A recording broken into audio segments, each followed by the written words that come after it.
Right, good morning. I'm glad that I will be here once again. I think quite sometimes that I never stand in this pulpit, but it's always a great blessing to come back to our mother church. And for those of you who are first time and maybe this is the time that you just see her, um, I'm sent out from this church, and this is our mother. This is our mother church, and now we have a church. The name of the church is Asian Grace Baptist Church.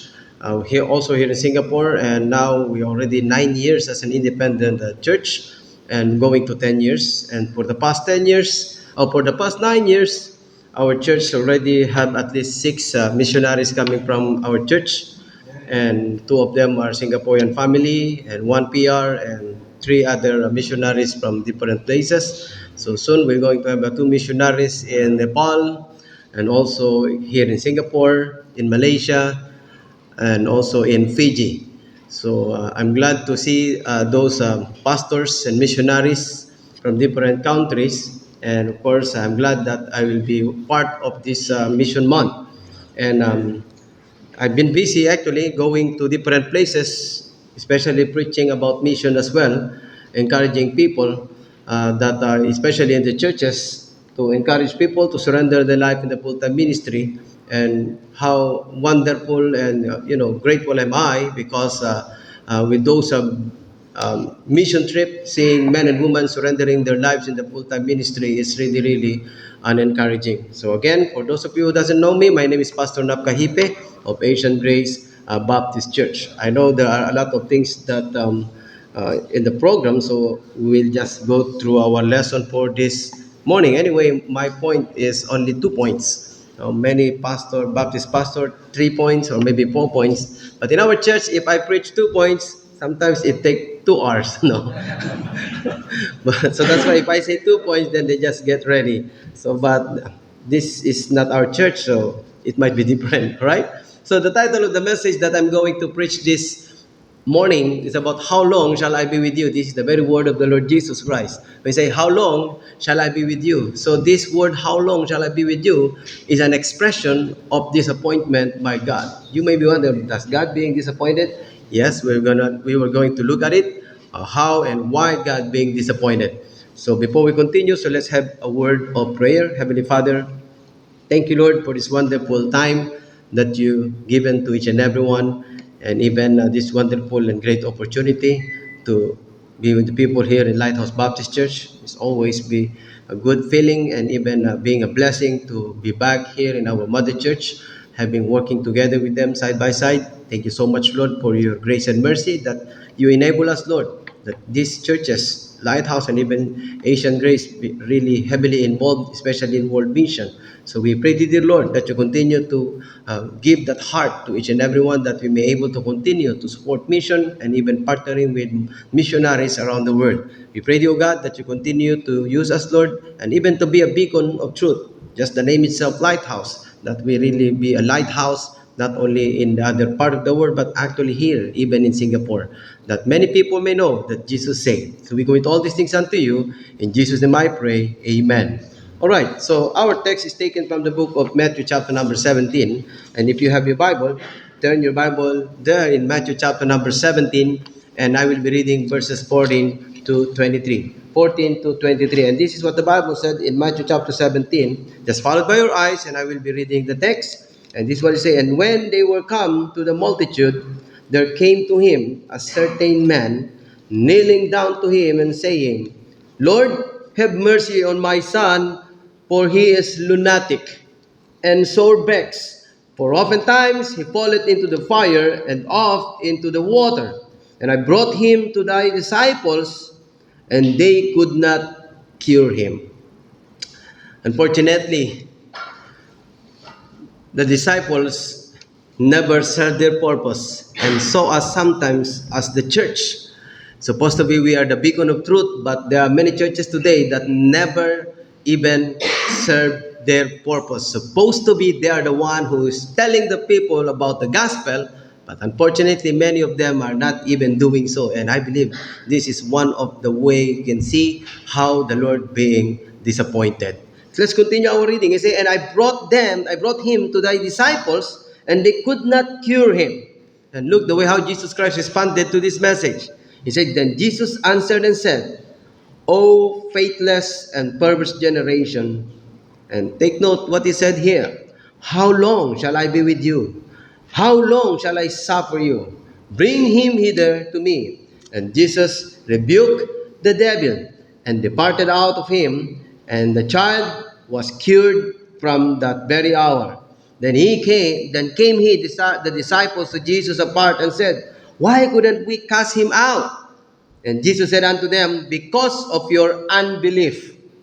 Because of your unbelief. For verily I say unto you, if ye have faith as a grain of mustard seed, ye shall say unto this mountain, Remove hence to yonder place, and it shall remove, and nothing shall be impossible unto you. Howbeit, this kind goeth not out but by prayer and fasting. Prayer and fasting. And while they abode in Galilee, Jesus said unto them, The Son of Man shall be betrayed into the hands of men, and they shall kill him, and the third day he shall be raised again. And they were exceeding sorry. And they were exceeding sorry. All right, so let's go to our lesson. How long? It is the word of the Lord Jesus Christ to his disciples. And you know what?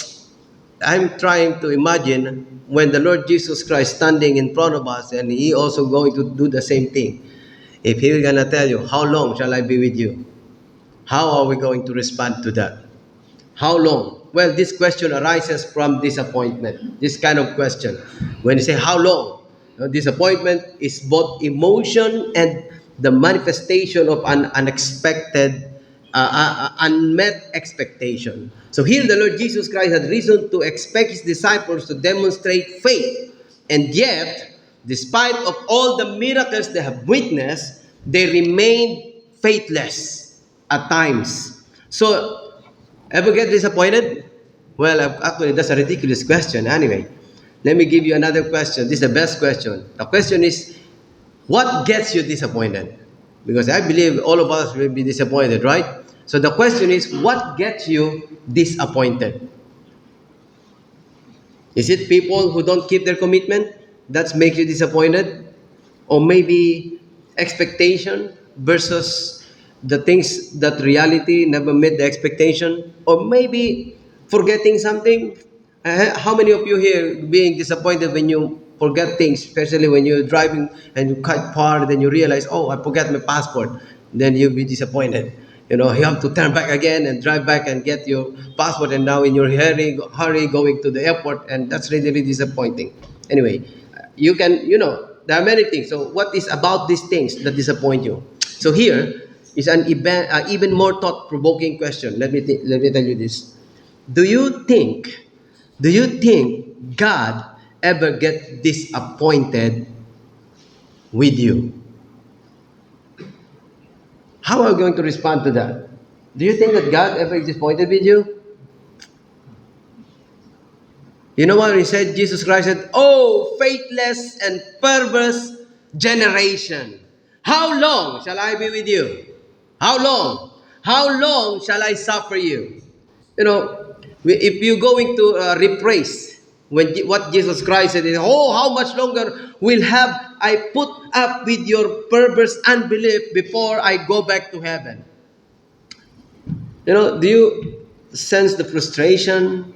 You know, the irritation in the Lord Jesus Christ's question?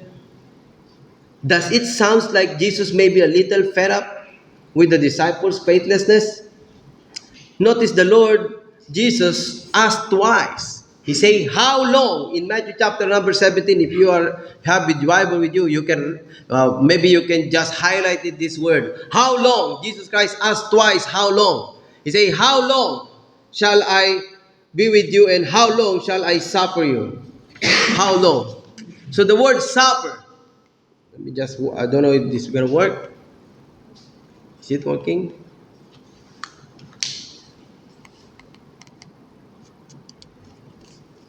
Yes, maybe.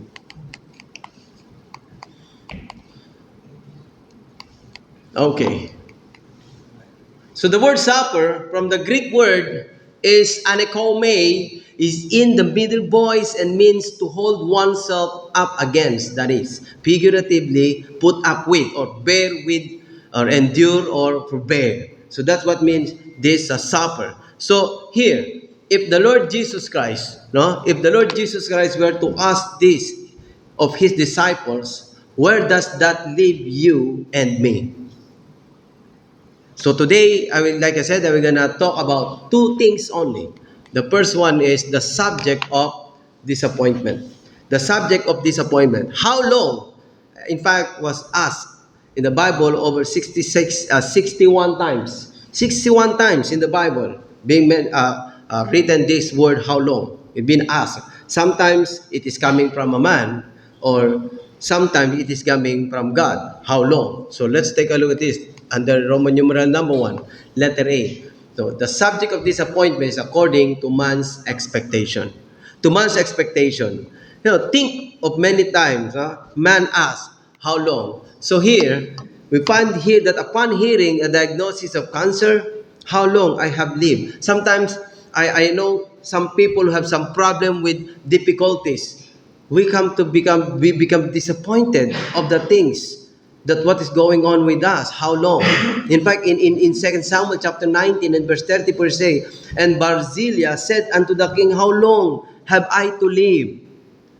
And in fact, this is coming from a prostration, especially with the situation and condition that you are going through. Emotionally, you were down and looking for something that giving you hope, giving you courage that you can continue on. Then you come to the point, how long? How long? Maybe the cry of a parent, how long till my child will get right with God?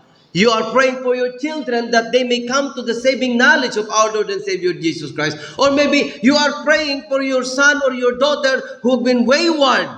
They used to be in the church faithfully, and now they will never even coming to the church and not even visiting their Bible and opening and reading it. And that might give you frustration. How long? Maybe the prison and inmate, maybe how long before I will be released?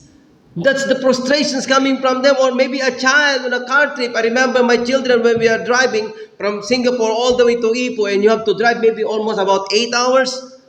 And my children say, how long? How long? Until we get there. Or maybe a Christian praying, just like Habakkuk. He say, how long till God answer my prayer? Have you been there? I believe many of us, we have prayer that we've been praying that it seems like God is not listening to us. But I tell you, my beloved brethren, the point is this, just like the Sunday schools that we have, there are times that there is a time when God will gonna answer our prayer. It might take long, because maybe that prayer that we are asking for is not His time yet. In His perfect time, He's going to answer that prayer. Amen? In Habakkuk chapter number 1 and verse number 2, the Bible said, O Lord, how long shall I cry, and thou wilt not hear? Can you imagine, even Habakkuk, it seems like his prayer was not heard by the Lord Himself. He said, even cry out unto thee of violence, and thou wilt not save. It seems like, what is going on here, Lord? Or maybe a weary church member. A weary church member. In Job chapter 18 and verse number 2, he says, how long will it be ere ye make an end of words? Mark, and afterwards we will speak. So here, how long? Maybe before the pastor finishes his sermon. Or maybe a Christian going through a trial. A believer, a saint like you and me. At some point, sometime, we are going through some difficulties in life. And that trials and testing that we're going through, it seems like forever. And we can say, how long? How long? In Psalm chapter number 6 and verse number 3, the Bible said, my soul is also sore vexed, but thou, O Lord, how long? How long? Have you ever wondered? You say, maybe God, how long shall the adversary reproach? Shall the enemy blaspheme thy name forever? In Psalms chapter number 74, verse number 10. Even the psalmist prayed in Psalm chapter number 94 and verse number 3, and say, Lord, how long shall the wicked triumph? You see, you look around here in our places here in Singapore, we find that some Christians struggle, but you will realize that how come these wicked seem like they are prospering? It's kind of like frustrating and disappointing, isn't it? Maybe Christian wonder how long till the Lord comes or till the Lord's come back. Even tribulation martyrs in heaven, in fact, they ask in Revelation chapter number 6 and verse number 10. He say, how long, Lord, holy and true, dost thou not judge and avenge our blood on them that dwell on the earth? So these are those expectation, the subject of disappointment is that according to man's expectation, they have some expectation that it seems like they cannot get, or it seems like it's too long. But I tell you, my beloved brethren, the Bible says in the book of Romans chapter number 8 and verse number 18, that the suffering that we are going through in this present world is not worthy to be compared to the things that will going to be revealed. Amen? That's a great promise from the Lord itself. Something that we can be encouraged. Amen? We may suffer for a long time, maybe for the rest of our lives, but the Bible said that suffering is not enough to compare to the things that will going to be revealed. Why? Because our life here in earth is short. The Bible said that our life is like a vapor that appeareth for a little time and it vanishes away. You may live for 1,000,000 years, but what is 1,000,000 years in comparison to an eternal life? Nothing. And then, letter B, we see according to God's extent. The subject of disappointment according to God's extent. Here, God also asks man, how long? But isn't it God long-suffering and patient? You may ask this question, but God is long-suffering and patient. Yes, but even God's patience can be worn out by people's stubbornness and even lack of faith. Yeah, the Bible said, when God also can ask how long. So here, when God commanded Ahaz to ask for a sign, and Ahaz refused, in Isaiah chapter number 7 and verse number 13, like I say, is it a small thing for you to weary man, but will you weary my God? You see, he said, hear ye now, O house of David, is it small thing for you to weary man? So it is possible that we can weary God. So here we can see also in God said to Israel, he said to Asa, now he said to Israel, no, thou hast wearied me. God said, thou hast wearied me with what? With thine iniquities. The Bible said in Isaiah chapter number 43 and verse 24, thou hast bought me no sweet cane with money, neither hast thou filled me with the fat of thy sacrifices, but thou hast made me to serve with thy sins, thou hast wearied me with thine iniquities. So the people of Israel wearied God with their iniquities. And so we are, my beloved brethren, we can weary God with our iniquities. God even told the Jews, He told it to the Jews, thou art gone backward in Jeremiah chapter 15 and verse number 6. God has gone backward. Therefore will I stretch out my hand against thee. Can you imagine that?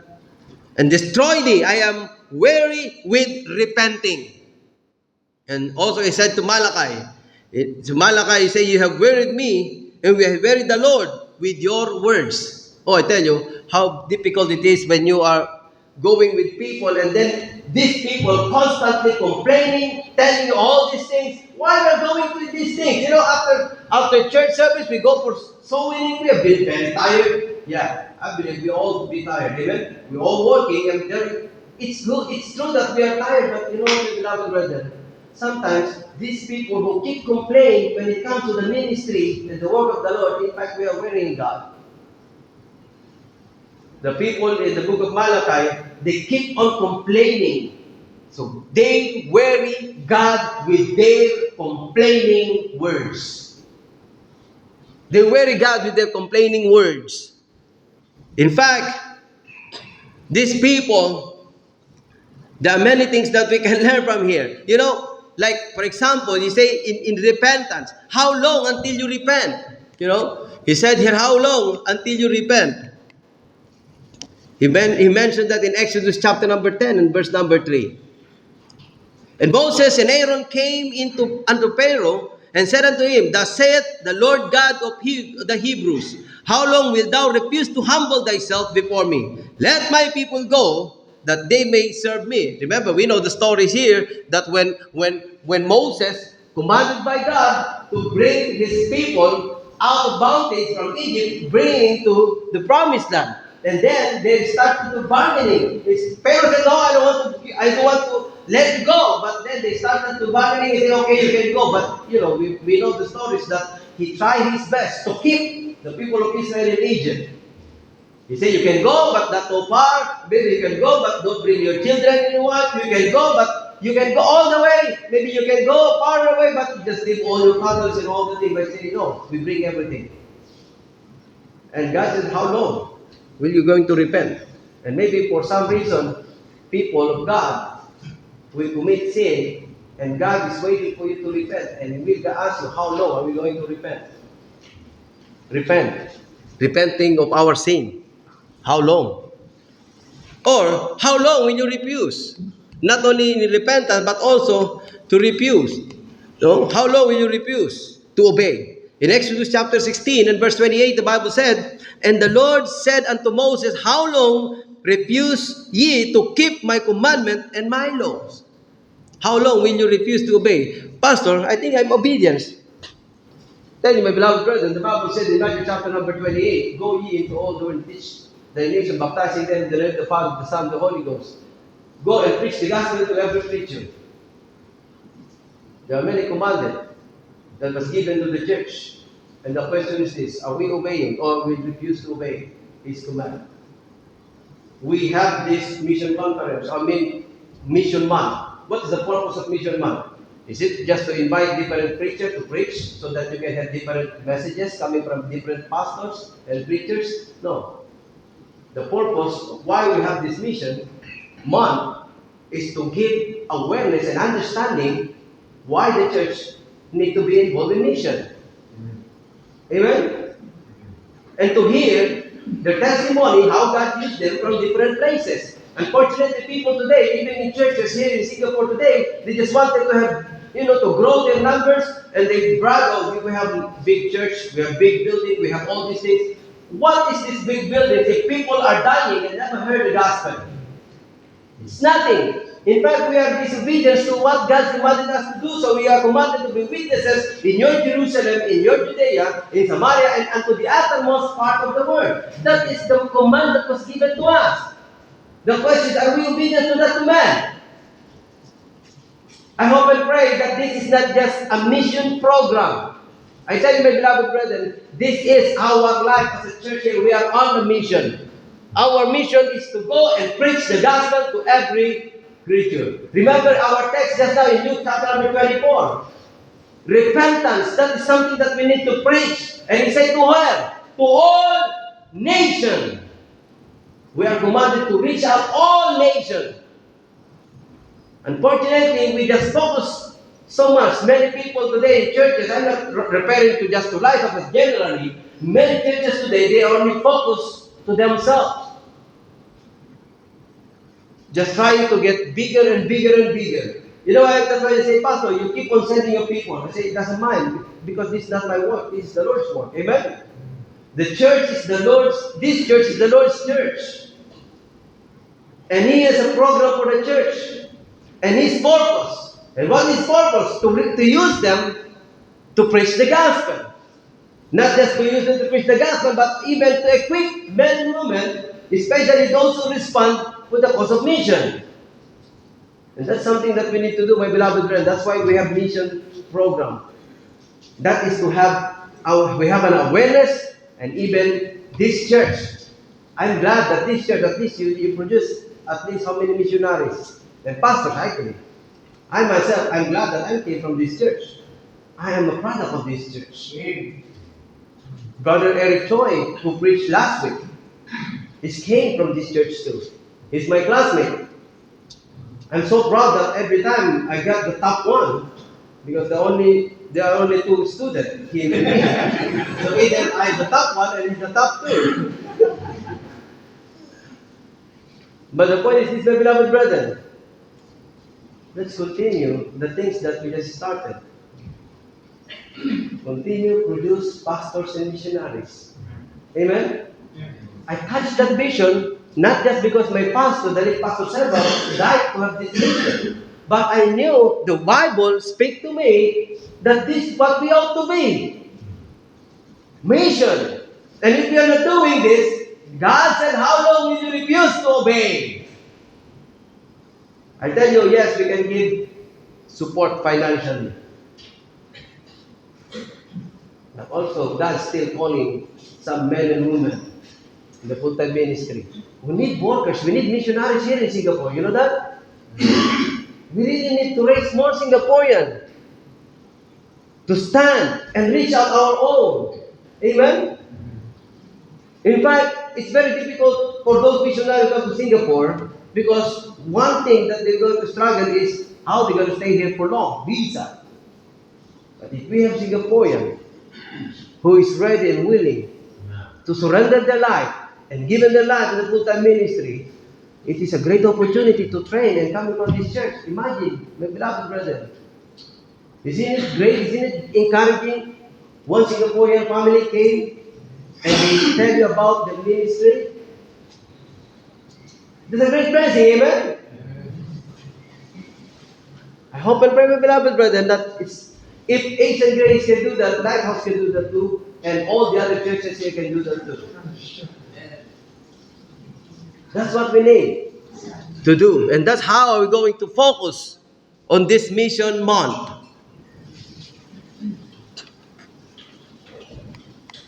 And then he say, how long until you believe me? In Numbers chapter number 14 and verse 11, and the Lord said unto Moses, how long will these people provoke me, and how long will it be ere they believe me for all the signs which I have showed among them? God already showed us through answered prayers, maybe some miracles that happen in our lives, but the question is, how long? When are we going to respond? How long are you going to believe Him? While still in unbelief. Oh, you know what, Pastor, it's very difficult, we are in Singapore, because here in Singapore we can't do that. Yeah, we can't do that. In our own strength, we can't. But God can. Amen? Because God is able. God is able. And this is our prayer too. I hope this is our prayer. I hope that when God, He will not gonna tell us how long until you believe me. And then He told them, how long must I put up with your murmuring? How long shall I bear with this evil congregation with murmur against me? I have heard the murmuring of the children of Israel, which they murmur against me. You know, we think about murmuring, it is a complaint that they keep on talking on, like, like maybe with the, just like the boys, they can hear these boys, they started to talk about it, and they dwell upon it, and they keep on talking about it. That is what's called murmuring. And what they're murmuring about? About their complaints with God. About their complaints with God. And God said, they wearied me. They wearied me. And He said, how long? Until you possess the land. In Joshua chapter number 18 and verse 3. And Joshua said unto the children of Israel, how long are ye slack to go to possess the land which the Lord God of your father hath given you? How long are we going to possess this land? God give us already the means and the avenue to reach out this country. We have the resources. We have the Spirit of God who empowered us and enabled us. And the question is this, how long are we going to do that? It's high time for us to awake. It's high time for us to do the things that God wants us to be. Amen? We need people now to respond. And God might ask you, how long? How long? How long until you make up your mind? in 1 Kings chapter number 18 and verse 21, and Elijah came unto all the people and said, How long halt ye between two opinions? If the Lord be God, follow him. But if Baal, then follow him. And the people answered him not a word.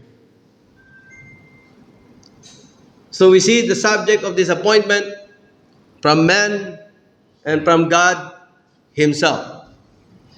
And now let's move to our second point. I told you, it's just a quick message. Amen? Because I know there are some testimonies, so we just wanted to hear some testimonies from the missionaries. Amen? The source of disappointment.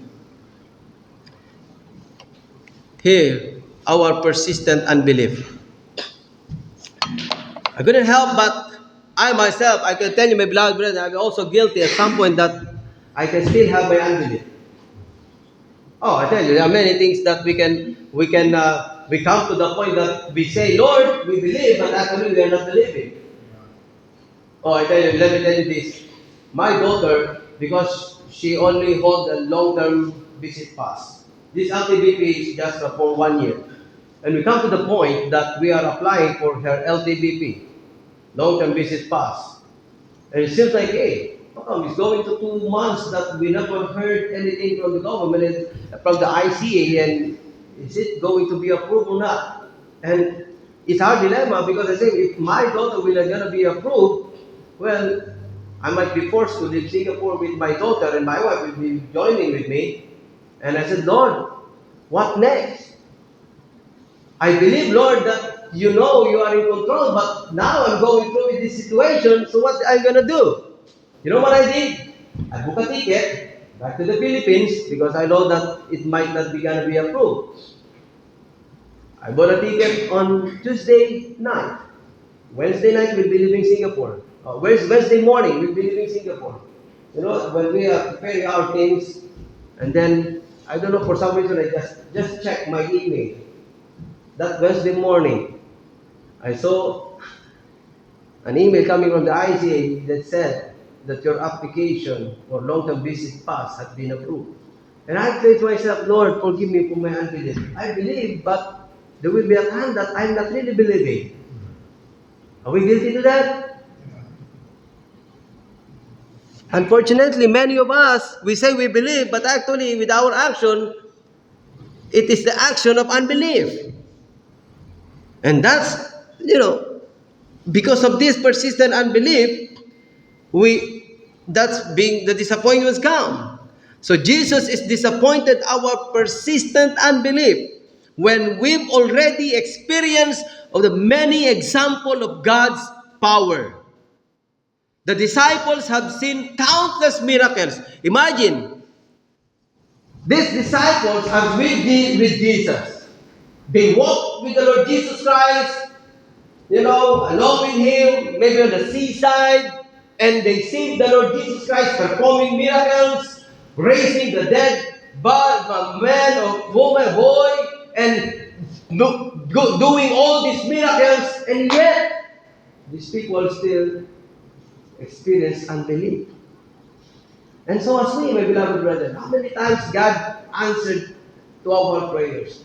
There are many blessings that we receive that even, we come to the point that you are not even praying or maybe kneeling down. And it's just like a wishful thinking. Lord, I pray, I hope that I can have this one. And then you will realize you get it.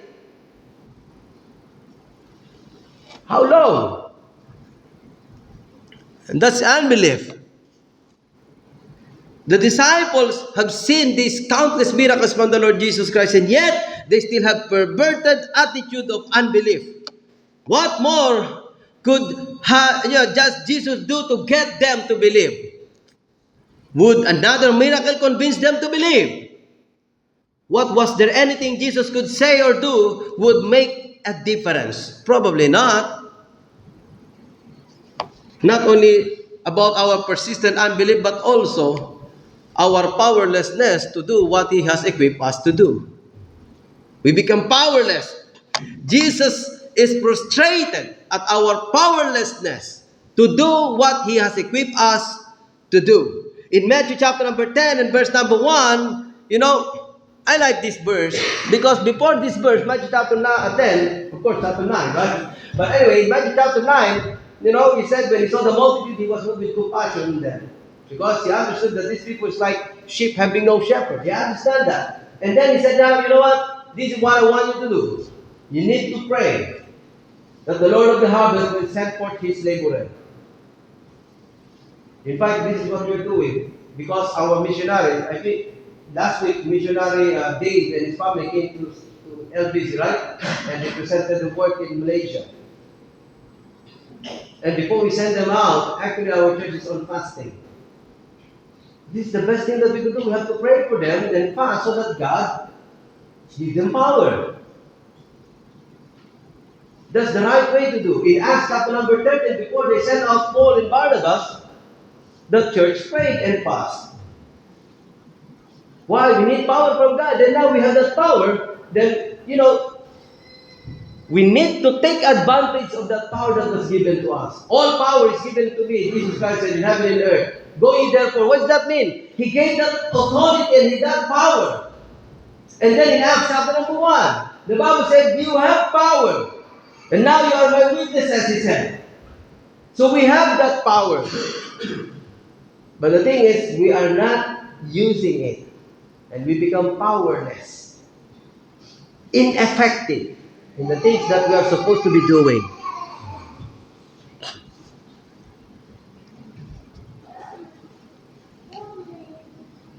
That's why when Jesus Christ said, pray that the Lord of the harvest, you know what happened? These disciples prayed. Then the next chapter number 10 and verse number 1, he sent them. He sent them. Why? When they pray, they see the need that someone will need to go. And I couldn't help but to remember this, that when I heard the preaching before about that, in Matthew chapter number 9, that we need to pray. So I started praying and I realized God sent me too. Don't be afraid. Because God will gonna use you. Amen? The God that we're gonna use, the missionaries in Congo, in Africa, the God that we have in Singapore, the God that they have in the Philippines, in Fiji, in Nepal, is the same God that they are serving. The God of Abraham, the God of Jacob, and the God of Israel. All of them. It's the same God. It's also the same God who enables and empowers and equips us, my beloved brethren.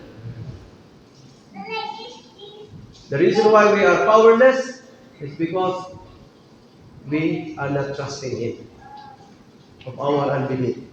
Persistent.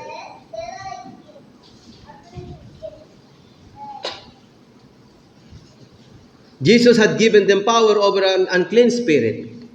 They cast out devils. So why couldn't they do it now? They lacked the faith and focus in what He had equipped them with. So how often do we neglect to use the power of God has given to do what He called us to do? Jesus has given us the Holy Spirit and expects us to work in the Spirit power. So we are expected to do that. But we still fail to utilize the power, that power. It must be frustrating to the Lord Jesus Christ. And not only the persistent unbelief, and because of the persistent unbelief, they become powerless. And here, not only that, because of our perplexity, to understand who He is and what He was sent to do. In Luke chapter 9, in verses 41 to 45, He said, and Jesus answering said, O faithless and perverse generation, how long shall I be with you and suffer you? Bring thy son hither. And as he was yet coming, the devil threw him down and tear him. And Jesus rebuked the unclean spirit and healed the child and delivered him again to his father. And they were all amazed at the mighty power of God. But while they wondered everyone at all things which Jesus did, He said unto His disciples, let this saying sink down into your ears. For the Son of Man shall be delivered into the hands of men. But they understood not this saying, and it was hid from them that they perceived it not. And they feared to ask Him of that saying. Now, while people were amazed at the mighty power of God in our text in chapter 9 verse 43 of Luke, Jesus wanted His disciple to hear something far more important about his mission and ministry in verses 43 and 44.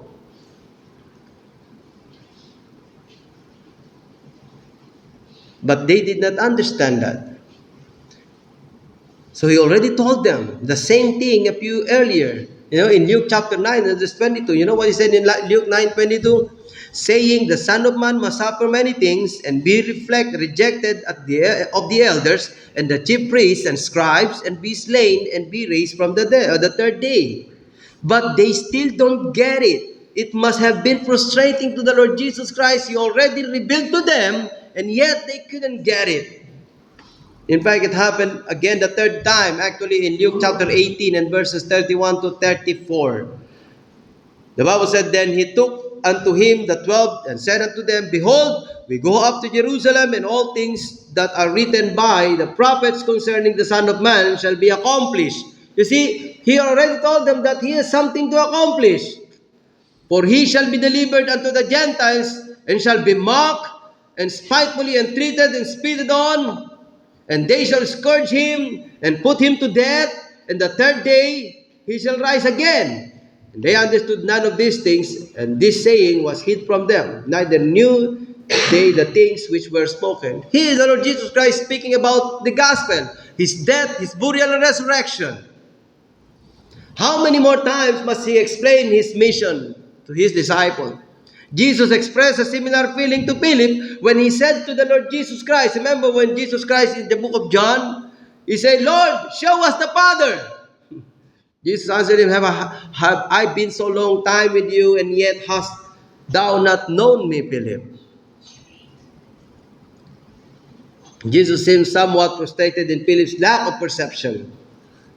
And not only that, we see our persistence of unbelief, our powerlessness, our perplexity, and also the source of disappointment is here, our pride. Our pride.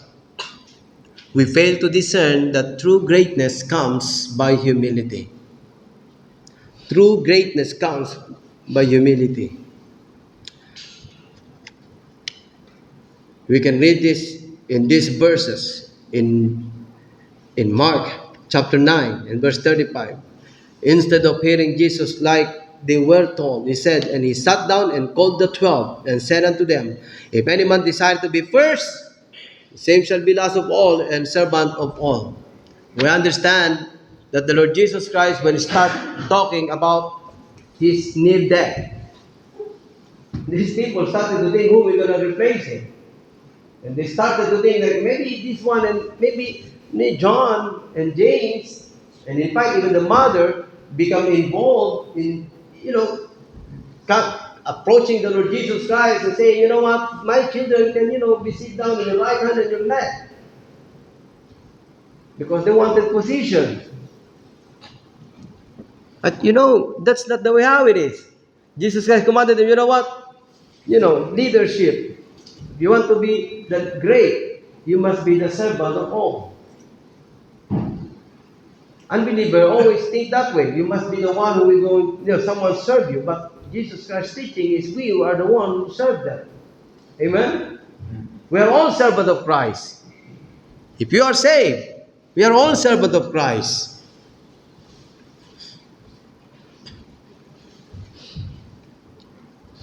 So the disciples argue about who is going to be the greatest. Perhaps Peter, James, and John had the idea that since Jesus only took them out to the mountain, they were better than the other 9. Maybe they think that they were the favorite disciples of the Lord Jesus Christ. So they will be thinking, now, maybe after the Lord's gone, then it's our time. Well, in Luke chapter 9 and verse 23, they should know better. They should know better. He said in Luke chapter 9 and verse 23, and he said to them all, if any man will come after me, let him deny himself and take up his cross daily and follow me. When the Lord Jesus Christ carried that cross, actually that cross is not for him. That is ours. Bearing cross is not something that you have back pain or maybe some problems or physical problems. No. The cross For us, when we go out for soul winning, we are burying someone's soul, bringing them to Christ. You know what? This is somehow the problem among churches today, that they are neglecting this wonderful and great ministry, the ministry of soul winning. Many people preach soul winning, but they are not going for soul winning. Many people, they know that soul winning is important, but they never involve themselves for soul winning. You know what? You don't need to go like maybe, yeah, there will be a time as a corporate, as a church, we have to go out, but every day we should be doing that. Amen? You know, it's good that you have a gospel track with you. You just pass that gospel track and let the Lord deals with it. There will be a time that you don't need to say anything. Because when you share that gospel, when they read it, God has the power to convict their heart through the help of the Holy Spirit. Amen?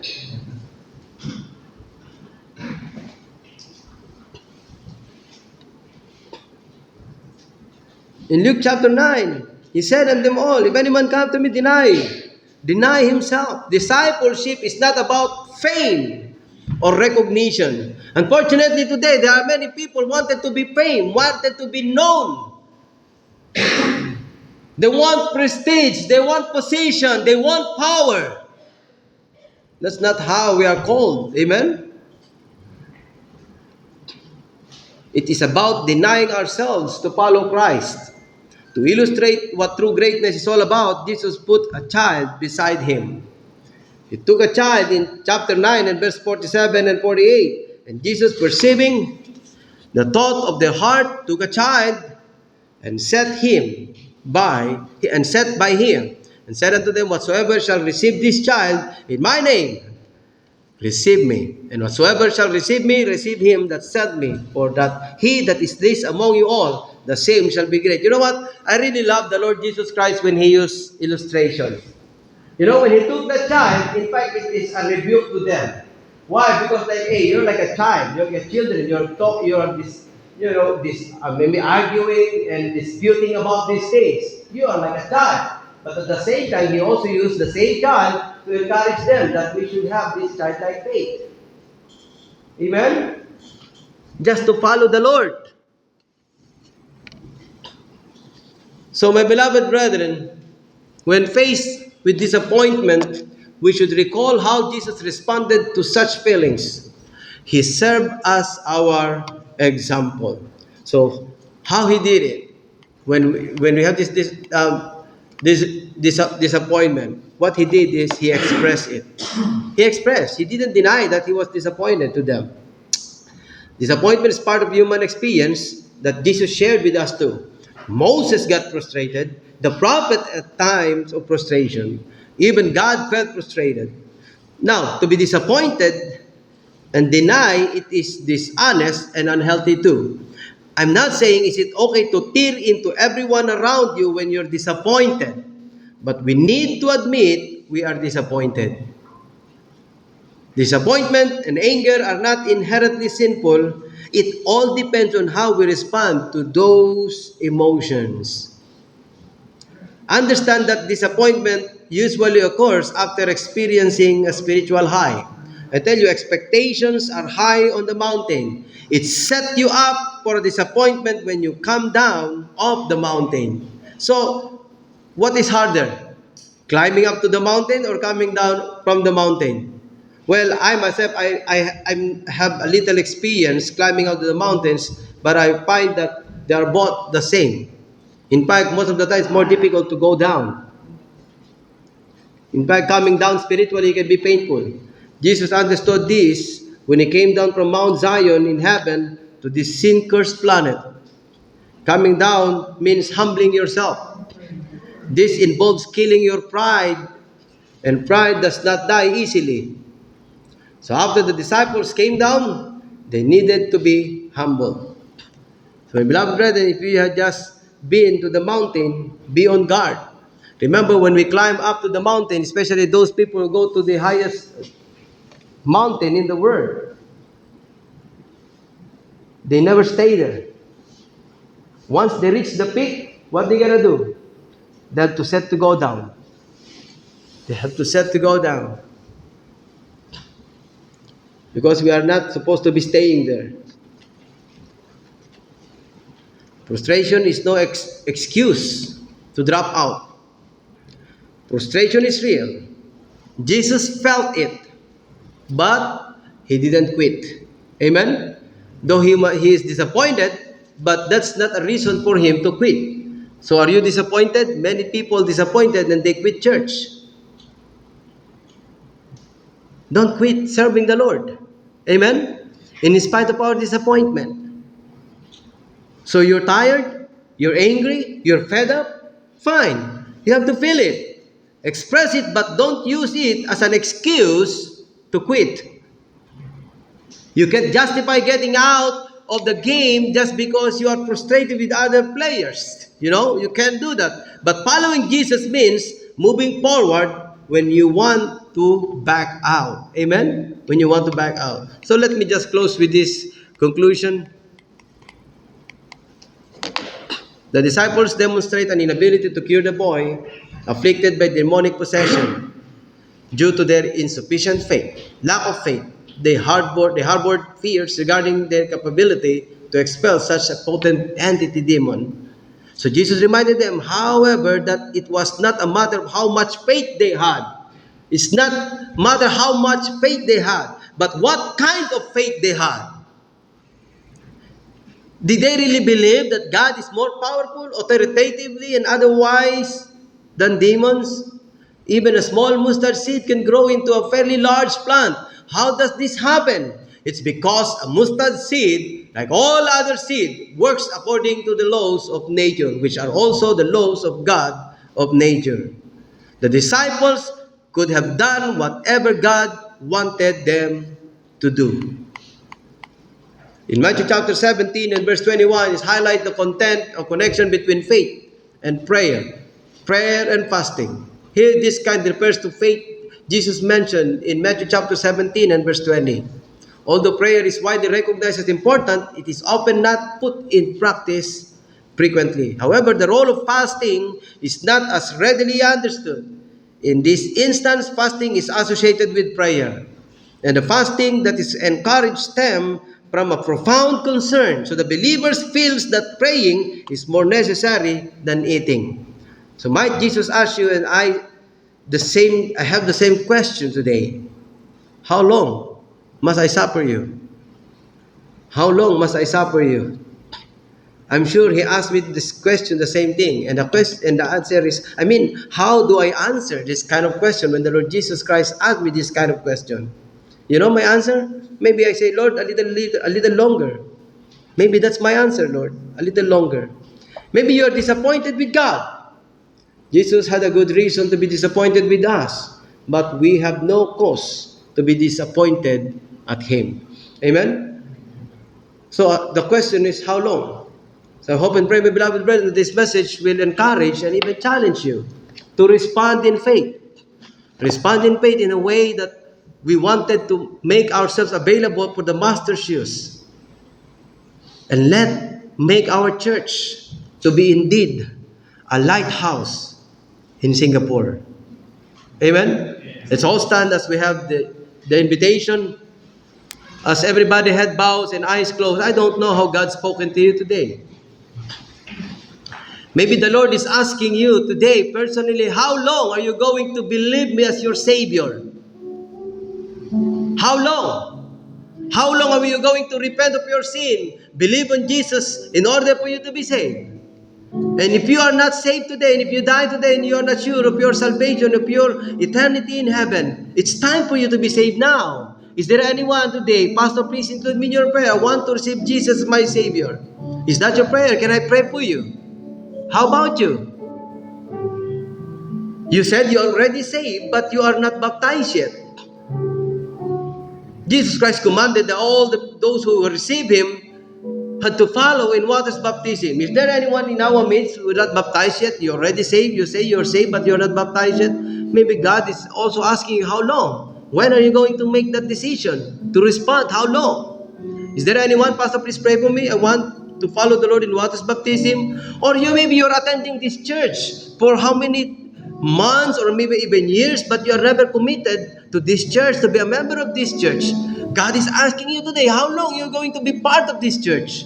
Anyone? Pastor, please pray for me. I'm praying. I wanted to be part of this church. I want to be a member of this church. If you're visiting with this church, is there anyone? Raise your hand and I'll be praying for you. Or maybe this one. Pastor, please pray for me. I'm guilty. I need to follow the Lord. Please include me in your prayer that God will going to use me effectively, especially in reaching the lost, in preaching the gospel. Is that your prayer? Can I pray for you? Just raise your hand and I'll be praying for you. Any hands? Just raise your hand. Please, Pastor, please pray for me. I want to be used by God in sharing the gospel and being effective witness for Christ. Can I pray for you? Is that your prayer, to be effective witness for Christ? Amen, sir. Amen, ma'am. Amen. Oh, amen. Amen. Amen. Hands are everywhere. Amen. Amen. Pastor, please pray for me. Please pray for our church. That indeed this church will be a lighthouse here in Singapore to the neighboring country and around the world. Is that your prayer? Are you praying for your church? Can I pray? Can we pray for that? Is that your prayer? Can we just raise our hand? Yes, Pastor, I'm praying for that. Amen, sir. Amen. Amen. Amen. Amen. Amen, ma'am. Amen.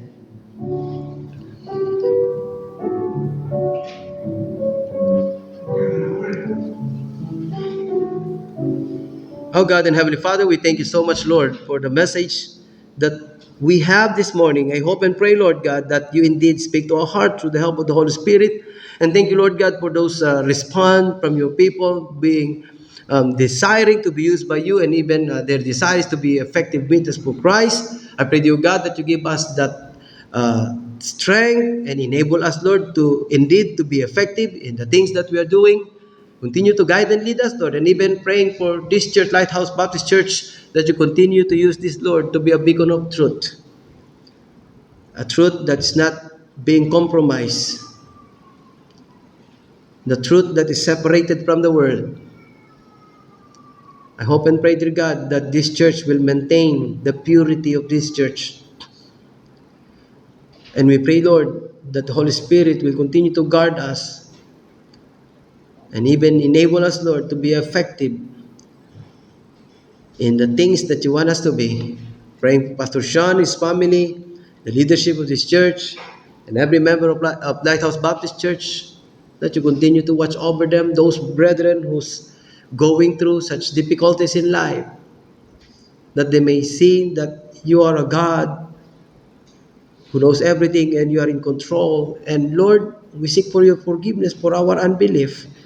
There will be a time that we're going through and we struggle, and the time we just doubt and being disappointed. But thank you, Lord God, knowing that you are a God who knows our infirmity, who feels our pain. You cry with us, you laugh with us. And I pray, dear Lord, that you strengthen each and every one and forgive us, Lord, with our unbelief.